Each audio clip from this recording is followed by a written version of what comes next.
Irmãos, o Senhor Jesus Cristo, certa ocasião, ele estava observando as pessoas que estavam ao lado dele, que estavam ao redor dele. E ele viu aquele grupo de pessoas que estavam afadigados, ansiosos e com preocupação excessiva. Ele não veio posteriormente a repreendê-los por causa da preocupação, mas sim devido à preocupação excessiva. E a preocupação deles era com o que haveriam de comer, a preocupação dele era com o que haveriam de se vestir, a preocupação deles, de princípio, era com coisas materiais, necessárias para a vida, necessárias. Mas ele, em dado momento, ele chamou a atenção daquelas pessoas para que eles observassem o que ele iria dizer a eles. Com que na verdade, eles deveriam primeiramente se preocupar, e essas outras tantas preocupações que era prioridade na vida deles, seriam acrescentadas. No capítulo 6, versículo 33 de Mateus, nosso Senhor Jesus Cristo disse essas palavras assim: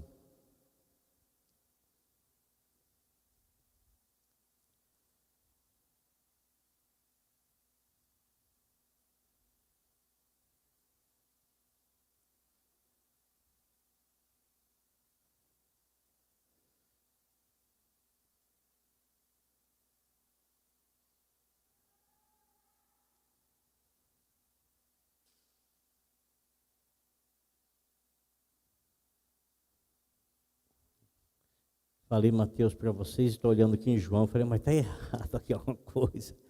Oh, Jesus.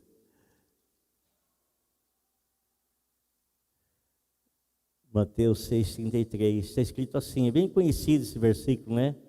Está escrito assim, olha.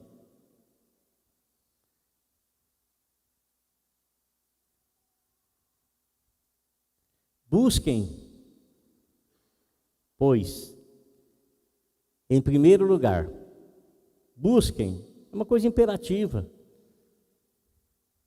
é como se fosse uma ordem.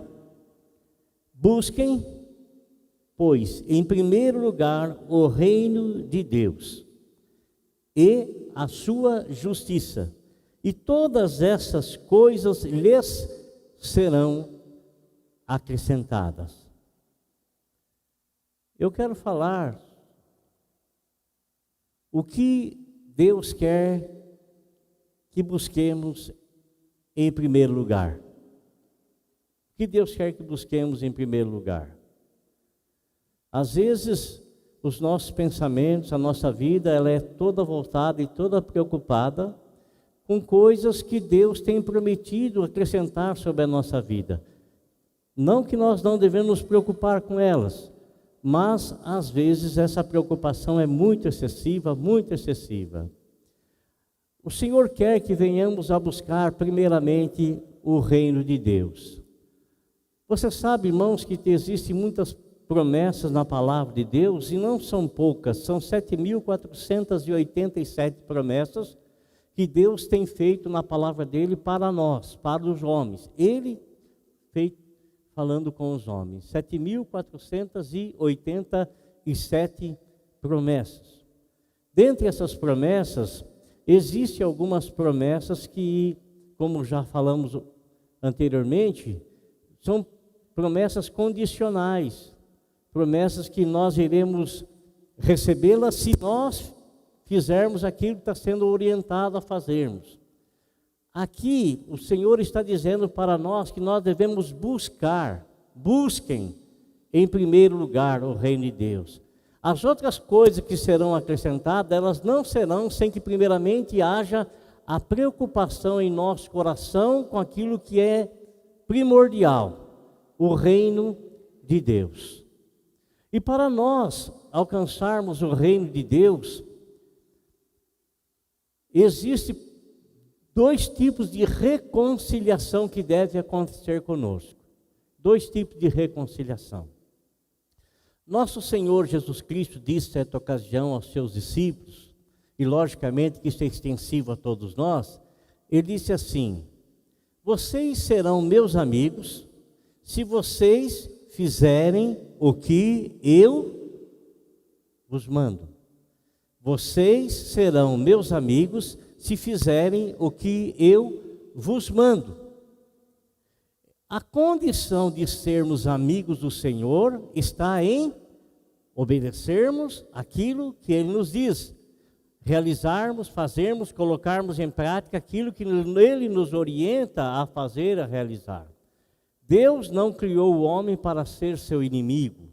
Deus não criou o homem com destino à morte, porque a morte ela é um inimigo e ela não é de Deus e não vem de Deus. Deus não criou o homem para envelhecimento. Deus não criou o homem para as doenças, seja qualquer tipo de doença. Deus não criou o homem para a morte, para a destruição. Deus, Ele criou o homem como seu amigo. E quando Deus formou Adão e Eva e os colocou no jardim do Éden, o Senhor Deus deu a eles a receita deles permanecerem como amigos de Deus. E qual é essa receita de permanência na amizade com Deus? O Senhor, quando os criou, os colocou no jardim, e o Senhor trouxe uma palavra condicional a eles. Vocês poderão se alimentar de todas as coisas, mas eu não quero que vocês façam isso, comam daquele fruto daquela árvore. Foi isso que Deus falou. Eles permaneceriam como amigos de Deus se eles permanecessem na palavra que o Senhor lhes havia dito. Na palavra que o Senhor lhes havia falado, orientado, pregado. Mas qual foi a atitude deles? O que eles fizeram? Eles desobedeceram a Deus. Ora, se amigo de Deus é aquele que lhe obedece, consequentemente, inimigo de Deus é aquele que lhe desobedece. Mas para você ser desobediente, você tem que conhecer e saber o querer e a vontade de Deus, e essa vontade, ela é exposta na Bíblia Sagrada. Então, quando eu tenho conhecimento da palavra do Senhor, e quando eu a aplico na minha vida, consequentemente eu tenho a amizade de Deus. Quando eu conheço a vontade do Senhor, conheço a palavra do Senhor, mas eu não aplico na minha vida, consequentemente eu não sou amigo de Deus. Não sou amigo de Deus. Então, a Bíblia nos fala, meus amados irmãos, que quando Adão e Eva pecaram e consequentemente esse erro deles acometeu toda a raça humana, e prova disso é que todos morrem, e é o salário do pecado cometido por eles lá no jardim do Éden. Todos morrem. Então, o Senhor quis fazê-los novamente voltar à sua amizade. O Senhor quis o quê? Reconciliar-se com o homem e o homem reconciliar-se com Ele.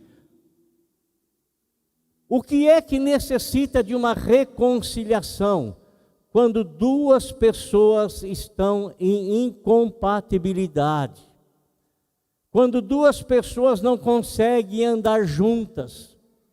Quando duas pessoas não se bicam. Quando duas pessoas não se compreendem, não se entendem. Quando elas, na verdade, estão na disputa de alguma coisa. E o homem, ele sempre está disputando com Deus, porque o homem, na verdade, ele não quer ser servo do Senhor, e ser servo do Senhor é fazer aquilo que o Senhor pede, aquilo que o Senhor diz, aquilo que o Senhor fala, aquilo que o Senhor orienta. O homem, ele quer ser senhor de si mesmo, consequentemente, ele próprio quer ser o seu Deus. Quer ser o seu Deus. Então, quando o Senhor fala, buscai primeiramente o reino de Deus, esse reino existe. Quando ele fala, buscai primeiramente o reino de Deus, é porque esse reino tem um rei. Quando ele fala, buscai primeiramente o reino de Deus, é porque este reino que tem o rei tem as suas regras. E amado, o Senhor não querendo viver distante do homem, porque Ele não criou para isso, não querendo que o homem esteja longe dele, porque absolutamente Ele não criou para isso, então Ele planejou, Ele projetou em vir ao mundo para ter contato com o homem, chamar o homem novamente, expor ao homem a vontade dele, para que o homem, aceitando esse querer dele, esse reino dele, essa palavra dele, o homem viesse então a ser reconciliado com Deus. Não é Deus que está no meu reino, não é Jesus que está no meu reino, eu não sou rei, Ele não tem que me obedecer em absolutamente nada, Ele não tem que me responder em absolutamente nada, absolutamente nada. Mas, quando eu estou no reino de Deus, todas as preocupações que as pessoas do mundo têm e que são legítimas, porque quem é que não tem preocupação com o alimento? Quem é que não tem preocupação com as suas vestimentas? Todo mundo tem. Mas, amado irmão, a vestimenta, a preocupação excessiva com isso, ela vai além daquilo que Deus pode fazer, e Deus quer nos ajudar, e Deus quer que venhamos a entender que quando estamos dentro do reino dEle, quem está no reino dEle, por Ele é sustentado, por Ele é ajudado, por Ele é fortalecido, por Ele é agraciado, nele tem as suas necessidades supridas. Isso não quer dizer, então eu não vou precisar trabalhar. Não está querendo dizer isso. Não está querendo dizer isso. Está querendo dizer que se você buscar o reino de Deus em primeiro lugar, todas essas preocupações que eram prioritárias na sua vida, elas em Cristo Jesus terão uma orientação, você terá tranquilidade de alma e Deus vai direcionar você como você vai conquistar e como você vai alcançar todas essas coisas. Duas reconciliações são necessárias primeiramente. A reconciliação com Deus. Reconciliação com Deus. A Bíblia nos diz assim, em Romanos capítulo 5, versículo de número 10, diz assim, porque nós, quando inimigos de Deus, olha assim, nós éramos inimigos de Deus, a Bíblia fala que sim, porque quando inimigos, fomos reconciliados com Deus, mediante a morte de Jesus Cristo. A nossa reconciliação com Deus se deu através do próprio Deus ter feito-se humano. O homem não teria condições de se tornar Deus para ter contato com Deus. O homem não teria condições de se tornar santo para ter contato com Deus santo. Mas o Deus santo, o Deus que para aquele que não há nada de impossível, esse Deus, ele se faz homem e ele vem em busca do homem. Ele não vem para acusar o homem, ele não vem a absoluto para condenar o homem, ele não vem a absoluto para lançar quem quer que seja no inferno, ele não faz isso, e essa não é a intenção dele ter vindo a esse mundo. Se essa fosse a intenção, ele não precisava ter vindo, porque todos já estavam fadados e condenados a isso. mas ele veio para trazer a reconciliação. A reconciliação vem através da obediência, e a obediência ela gera a bênção, e a bênção maior que a obediência gera é a salvação providenciada por Deus em Cristo Jesus em favor dos homens. Então, ele se faz homem, e ele vem e ele prega a reconciliação. O homem é inimigo de Deus, porque o pecado está sobre a vida do homem. Nosso Senhor agora se oferece a Deus em favor de cada um de nós. O santo pelo pecador, o justo pelo injusto, o perfeito pelo imperfeito. E ele oferece a vida dele, santa, justa e inocente, a Deus, em favor de cada um de nós, nos reconciliando com o Pai Todo-Poderoso. Amém, irmãos? Glória a Deus. Olha que Deus fez por nós em Cristo Jesus. Uma outra reconciliação que deve acontecer com a gente, irmãos, e essas vezes eu creio que é um pouco mais difícil até, sabe? É a reconciliação com os nossos irmãos. Eu sei que tem muitos crentes, muitos cristãos, e que Deus nos ajude a superar essas situações. Porque às vezes nós temos mágoa contra o irmão, contra alguém que nos fez alguma coisa, às vezes está lá longe, lá distante, mas vira e volta aquilo que vem na cabeça, aquilo que vem no teu coração, e quando você pensa na ofensa que você recebeu, aquilo te machuca, te magoa, está aí dentro ainda, e às vezes você não liberou perdão para essa pessoa.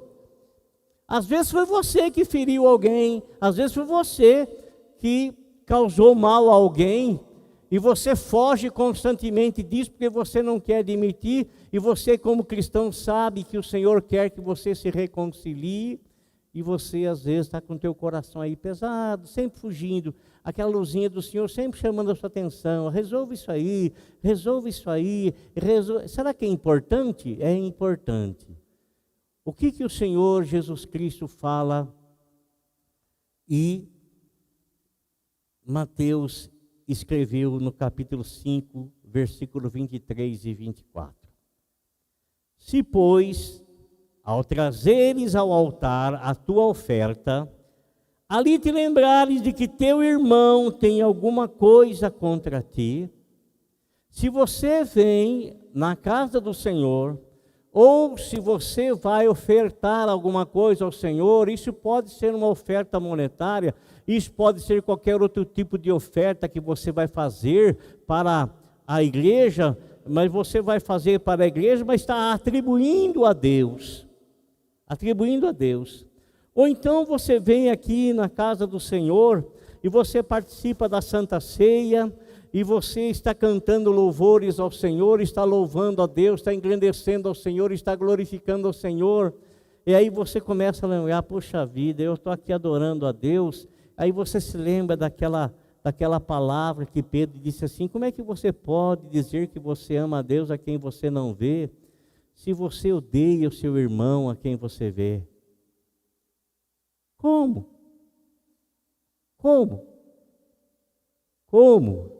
Como pode isso? Como pode acontecer isso? Como é que Deus pode aceitar uma coisa dessa? Tanto que ele fala assim, se você se lembrar, escuta aqui, deixa a tua oferta, não ofereça nada ao Senhor. Se você for oferecer alguma coisa, não tire do bolso, deixa no teu bolso. Se você vai cantar ao Senhor, se você vai oferecer ao Senhor hinos de louvor, de gratidão, de glorificação, você vai fazer um jejum ao Senhor. Primeiramente, antes de você fazer qualquer tipo de oferta ao Senhor, vai lá, fala com o teu irmão. Mesmo que você esteja certo, não tem problema, fala, eu te magoei, me perdoe. Pronto, faça a sua parte. Faça aquilo que a Bíblia Sagrada te ordena fazer. Apenas isso. Isso é buscar o reino de Deus em primeiro lugar.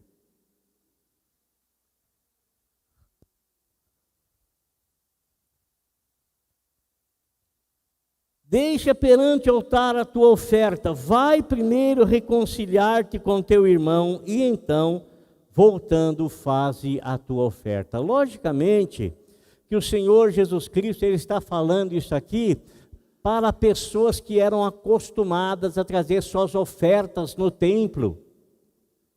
Traziam os mais variados tipos de oferta, mais variado.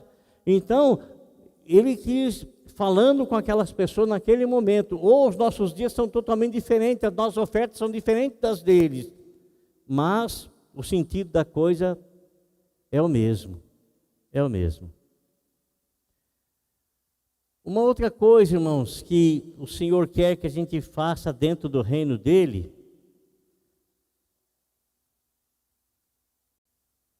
é que a gente não tenha a disposição de julgar as pessoas, sabe? Infelizmente, se a gente não vigiar a vida da gente, a gente vive olhando e vive sabendo de erro, de falha de qualquer pessoa, e nós, ao invés de termos as mesmas atitudes que o Senhor Jesus Cristo teve, Ele... a única pessoa que tinha direito de julgar a todos, porque é o único sem pecado. Os demais não têm direito de julgar ninguém, porque todos são pecadores, todos, indistintamente, todos tanto. Logicamente que nós devemos zelar pelo bem-estar espiritual da igreja, e logicamente que nós não devemos, participar ou partilhar de coisas que a gente sabe que são contrárias à vontade de Deus, que traz prejuízo espiritual para a pessoa e também para as demais, as outras. Mas olha o que o Senhor Jesus Cristo, Ele diz. Ele está observando um grupo de pessoas, ele percebe que aquelas pessoas, o que eles mais desejavam, que mais gostavam, que mais faziam, era se colocar acima dos demais e acusar a todos os demais de erros, de falhas e de pecados. Ora, quem foi que me colocou numa posição acusatória? Quem foi que me colocou? Eu sou, porventura, do Ministério Público do Senhor para acusar de erro, de falha? Não sou. Quem foi que nos colocou num pedestal tão grande e que nos encheu ou nos enchemos de situação achando que estamos por cima de tudo e de todos e podemos então questionar esse, questionar aquele, apontar o dedo para esse, apontar o dedo para aquele, apontar o dedo para aquele outro? E o Senhor nos leva, irmão, a uma palavra, e uma palavra muito conhecida. Você sabe, aquela mulher que foi pega no adultério. Ela foi pega ali e as pessoas que a trouxeram diante do Senhor e o fizeram para tentá-lo, a Bíblia fala claramente, para saber o que é que ele iria dizer, se aquilo que ele iria falar seria totalmente contrário às leis que Moisés ensinou. A lei era a lei de morte, era a lei para a morte, mas o Senhor Jesus Cristo é da graça, é a lei da vida. É a lei do perdão, não é o dente por dente, olho por olho, é a misericórdia. E o Senhor fala para mim, fala aqui, moço, da mesma forma que você medir alguém, vão medir você também. A trena que você vai usar para medir a vida de um de outro, a língua que você vai usar para condenar esse, aquele, vão fazer com você a mesma coisa, mesma coisa. Então, o Senhor, quando foi questionado, o que nós devemos fazer com essa mulher aqui, que ela foi pega no ato do adultério? O Senhor Jesus Cristo, irmão, fantástico, grandioso e glorioso, magnífico, maravilhoso, santo e poderoso, perdoador sem igual, amor sem igual, graça sem igual. Esperei que eu fosse ouvir um amém. Né, Zelão? Esperei que fosse ouvir um amém. Nem você não falou amém? Ah, barbaridade. Aí, irmãos, o que querem fazer com ele? O que querem fazer com ela, melhor dizendo? Querem matá-la, apedrejá-la. Mas o que é que o Senhor faz? O Senhor diz para ele, ó, primeiro que não tiver pecado, tiver isento de pecado, pode atirar a primeira pedra. O que aconteceu? Ninguém atirou pedra nela, ninguém.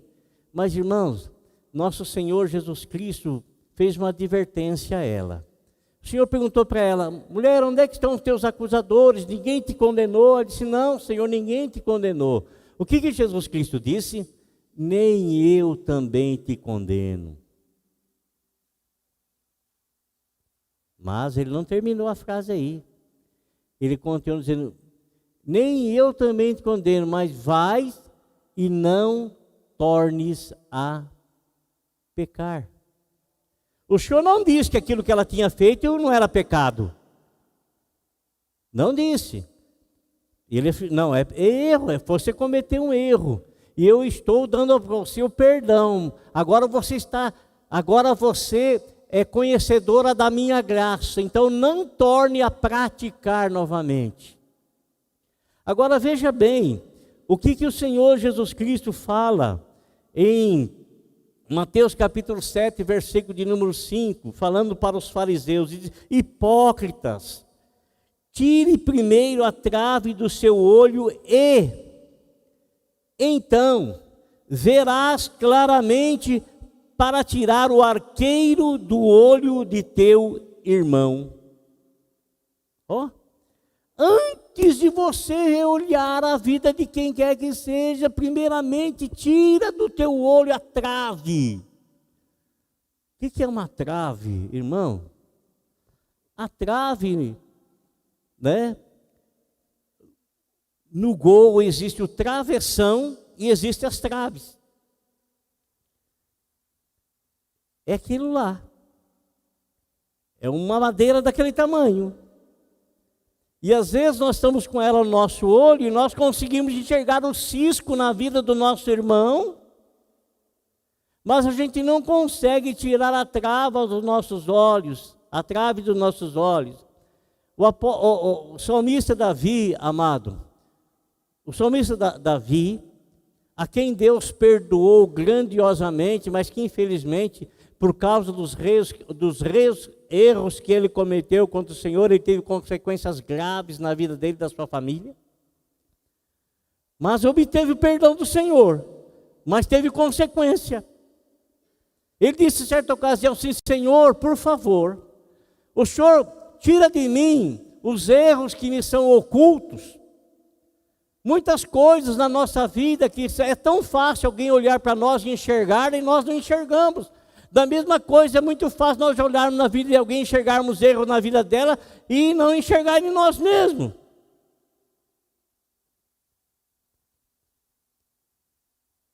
Agora, olha o que é que o Senhor nos orienta a fazer quando alguns dos nossos irmãos vierem a ter um deslize, a cair. Isso acontece desde o princípio da igreja. Tem acontecido, isso não quer dizer que isso seja a vontade de Deus, de forma alguma, de maneira alguma, de forma alguma. O amigo de Deus, ele pode escorregar, ele pode cair num laço, mas ele, ao ser restaurado, ele nunca mais vai cometer aquilo. Esse é o amigo de Deus. Reconhece o perdão de Deus, reconhece o amor de Deus, reconhece a purificação de Deus, reconhece que o sangue de Jesus foi derramado por causa do pecado dele. O que o Senhor fala quando algum dos nossos irmãos, porventura, vierem a cair em alguma falha, em algum erro? Está escrito assim, Gálatas 6:11, irmãos, se alguém for surpreendido, o que é ser surpreendido? Flagrante? Se alguém for surpreendido em alguma falta, surpreendido, amado irmão, é algo de surpresa, um flagrante. E muitas vezes nós falamos muitas coisas de muitas pessoas sem ter observado, sem ter visto, sem ter feito flagrante. sabe? Seja pastores, seja diáconos, diaconisas, seja obreiros, seja membros da igreja. Ele diz assim: irmãos, se alguém for surpreendido em alguma falta, vós que sois espirituais, corrigi-o com espírito de brandura, e guarda-te para que não sejais também tentado. Então, a pessoa que fragou o outro, se ele é um ser espiritual, ele não vai passar a faca na cabeça da pessoa, não vai ficar esparramando para cá e para lá aquilo que não vai fazer isso. Igual, infelizmente, tem muitos cabeça de bagre na internet, que é louco para colocar lá a falha de um pastor não sei da onde, falha de um obreiro não sei da onde, falha. Ele não sabe que ele mesmo está sujeito àquilo? Não sabe que ele mesmo está sujeito àquilo? É o que Paulo fala, nos alerta aí, toma cuidado. Se alguém cair, vá lá, fala com ele, com brandura, com espírito de mansidão. Leva a reconciliação com o Senhor. Não tente querer cortar a cabeça dele, você não tem autoridade para isso. Mas o Senhor está nos dizendo, está nos ensinando, nos orientando, que se alguém for pego assim, alguma falha, alguma coisa, você que é espiritual, então vá com o espírito de brandura, ajude-o, levante-o, erga-o, mas tome cuidado para você não cair na mesma tentação, na mesma situação.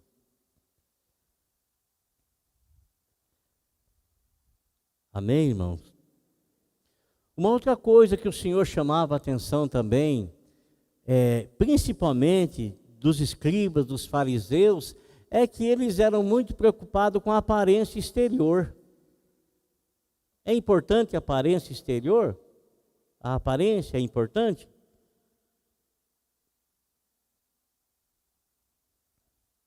Ela é importante. Ela é importante. Mas eles somente se preocupavam com as coisas exteriores porque eles gostavam de mostrar. Eles gostavam de mostrar. Eles gostavam de serem admirados pelas pessoas. Eles gostavam de serem assim, observados pelas pessoas.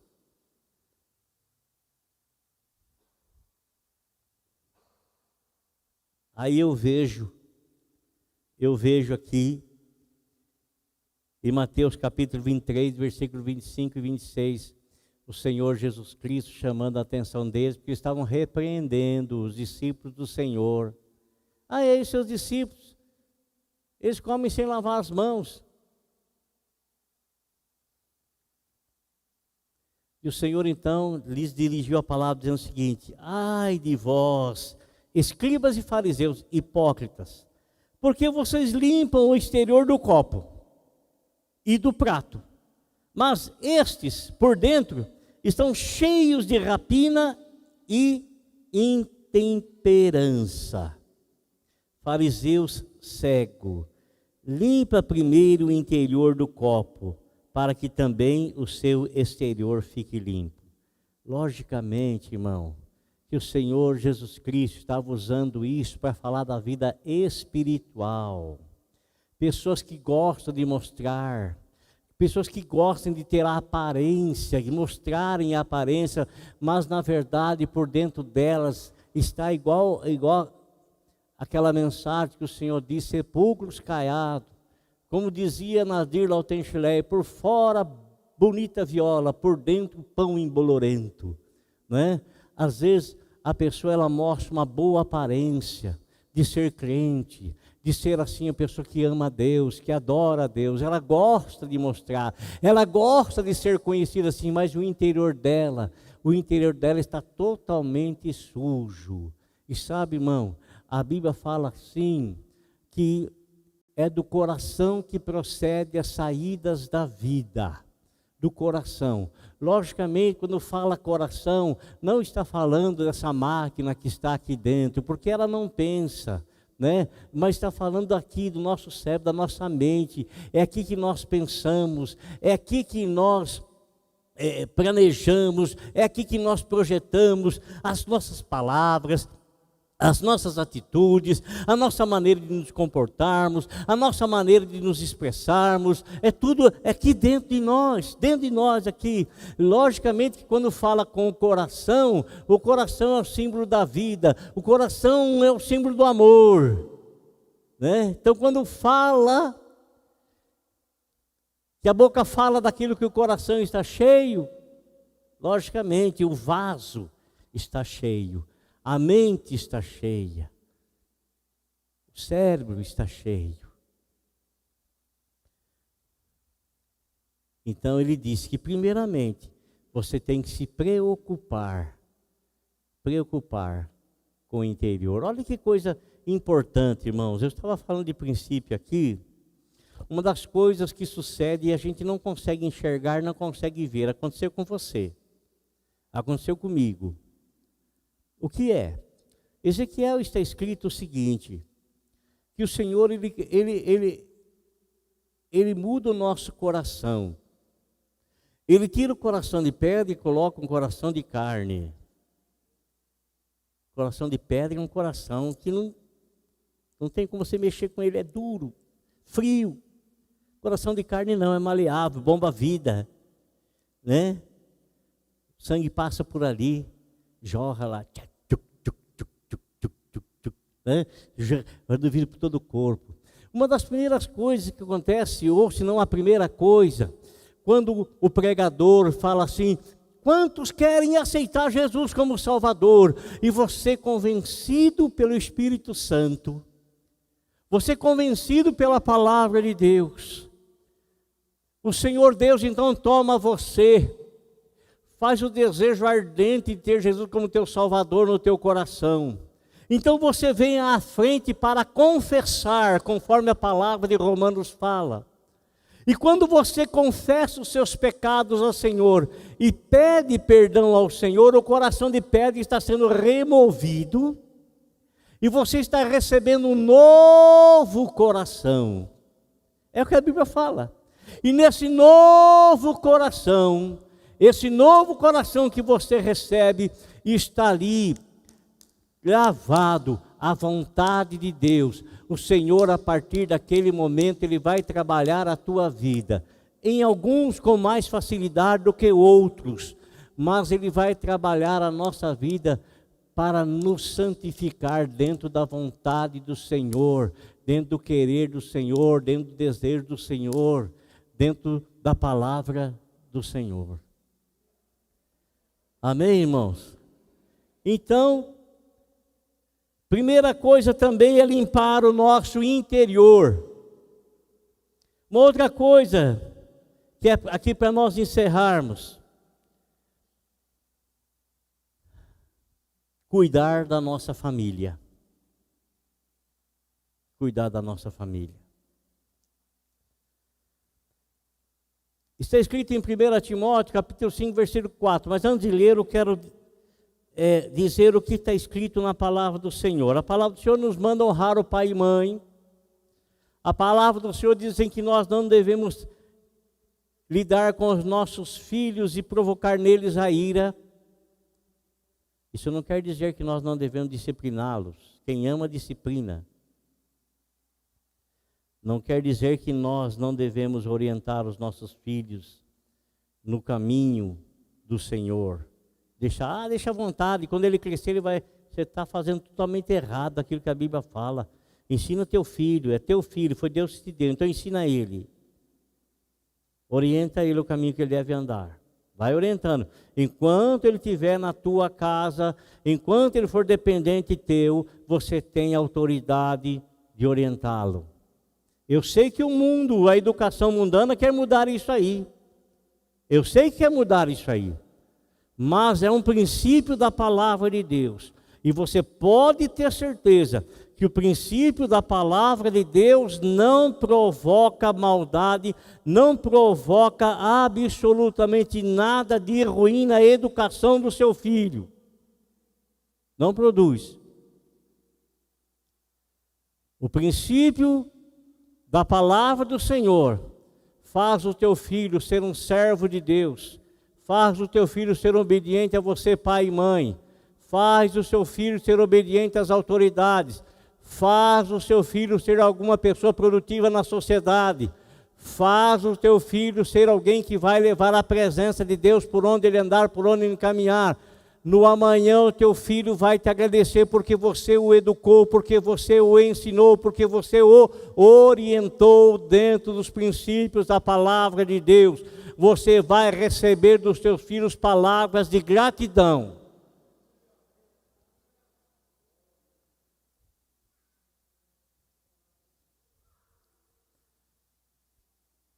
Primeira Timóteo 5:4 diz assim: mas se alguma viúva tem filhos ou netos,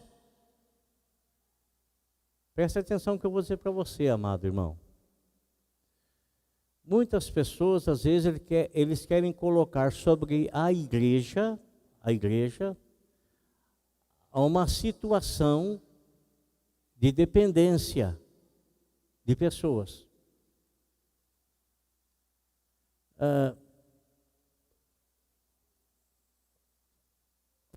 A mãe tinha 7 filhos e uma pancada de netos.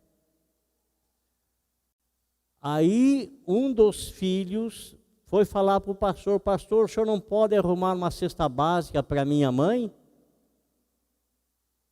O pastor falou para ele assim: quantos filhos sua mãe tem? São 7. Vocês, os 7 filhos, não podem ajudar sua mãe? Não pode sustentar tua mãe? Não pode cuidar da tua mãe? Não que a igreja não possa fazer isso, mas a pessoa está tirando uma responsabilidade que é dela e colocando na igreja. Aqui a Bíblia fala aqui, olha o que a Bíblia diz. Diz assim: mas se alguma viúva tem filhos ou netos, que estes aprendam primeiramente a exercer piedade para com a sua própria casa, e a recompensar os seus progenitores, pois isto é agradável e aceitável diante do Senhor. Entendeu, amado irmão? Você compreendeu? Você compreendeu? E não somente honrar nas necessidades materiais, mas os filhos, netos, podem honrar a mãe e os avós? Sim. Podem sim, por tudo que eles fizeram por eles. Podem fazer isso. A Bíblia nos fala que se nós não tivermos cuidado com os da nossa casa, nós não serviremos, nós não teremos autoridade para servir e ter cuidado com as coisas do Senhor. Olha como é importante isso. Se não tiver cuidado com os da sua família, você também não irá ter cuidado com as coisas do Senhor. Você não é apto para estar à frente de cuidar, de zelar de algum ministério. Que Deus abençoe tua vida em nome de Jesus. Que Deus abençoe a tua família. Que Deus faça resplandecer sobre você a glória do nome dEle, o poder do nome dEle, a graça do nome dEle, no nome de Jesus Cristo. Amém?